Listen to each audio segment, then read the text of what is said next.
All right, what's going on? Matt here. Wanted to share with you guys one thing in particular that's actually helped me out a lot, especially during the college time, and that is something called credit card churning, which essentially what that is you are just opening up credit cards, getting the bonuses, and then you can still choose to use them if you want, or you can cancel them.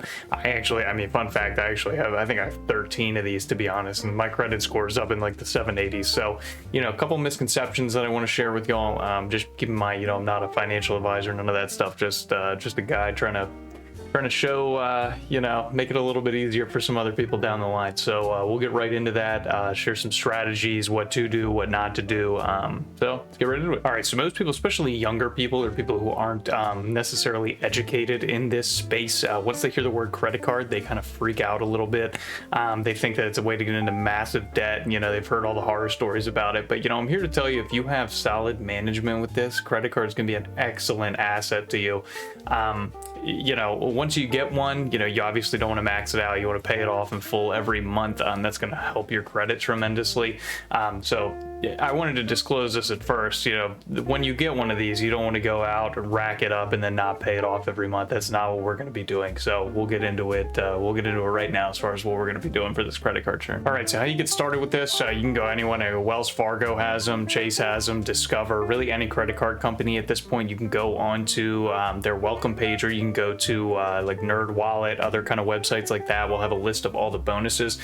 Typically what you'll have to do, you sign up for a credit card, and then once you reach a certain amount of allotted money, such as like most of them are like $500 over a 3-month period, then they will give you a free $200. So what I have done, especially when I was in college, if I had to make a bigger purchase or something like that, I would just put it on the card and then I would pay it off, and then I would get the $200 bonus, and then you can use the $200 bonus to do whatever you want. I actually use that 200 to throw it into a brokerage account or something like that, so that I could just keep doing that. And I think I have probably done that around eight, nine times, something like that. So you can make, well over $1,000 doing it, if you're smart about it. Another thing that has helped me out a ton that I have done, after you do sign up for the card, you have it. I really only use 1 or 2 credit cards. I personally use the Chase Freedom Flex, and then I use one of my Wells Fargo Active Cash cards for most of my purchases. But when you have them, you can also get referral sign up bonuses. So typically if you refer a friend, they will get that 200 as well, and then you'll also get about $100 in statement credit. There was one time before I actually moved into my home where I think I racked up around $500 in credit card bonuses just because of friend referrals. So it helps them out, helps them build their score, and then also gives you both an added bonus. All right, so that is it. If you found the content helpful, go ahead and leave a like, comment, and subscribe down below. I'm going to be releasing all these videos probably around 2 a week or something, indefinitely. So yeah, we'll keep this rolling.